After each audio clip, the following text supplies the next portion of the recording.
Moving on now into Newbury, where the busy A34 crosses the old canal basin, once the hub of the town's commercial life.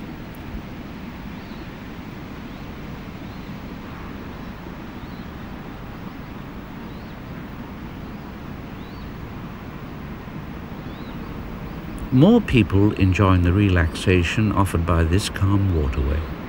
But this boat, the Rebecca, is something special. It's been designed for the disabled.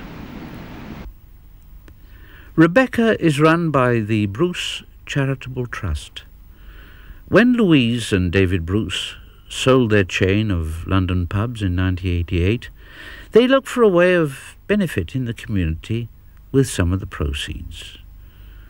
Working closely with Reach Out projects, they came up with the answer: a specially designed canal boat offering self-catering holidays for disabled people. Newbury still retains something of its old market town charm.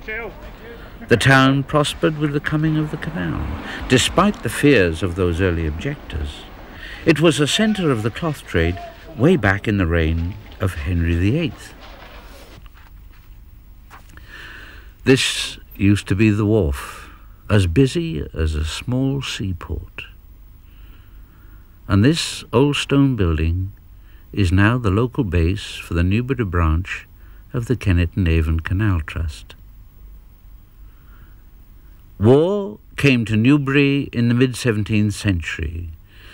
2 savage battles were fought between King and Parliament in the Civil War of 1642-45, and the Royalists were besieged here in Dunnington Castle.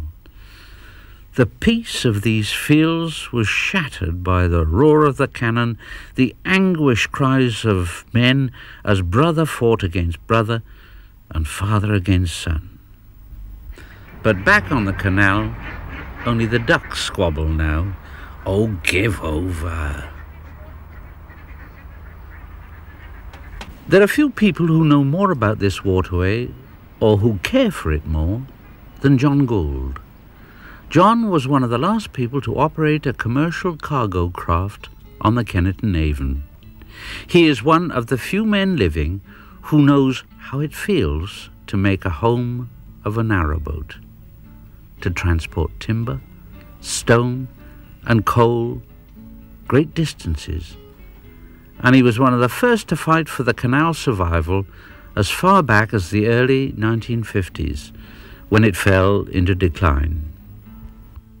And our role was to still, despite being shut in at Newbury and only a short length either side of Newbury eventually, our aim was to keep activity going. So we encouraged pleasure boat trade in Newbury. We had small boats and let them on hire. We had 4 what we call mobile houseboats that we let on hire. 2 of them were driven by paddle wheels because of the weed.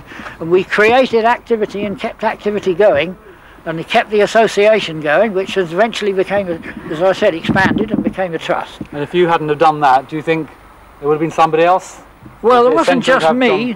There wasn't just me. There were all sorts of people interested, and we all helped each other. The revival of the canal brings a long-cherished dream to reality for John. His job is done.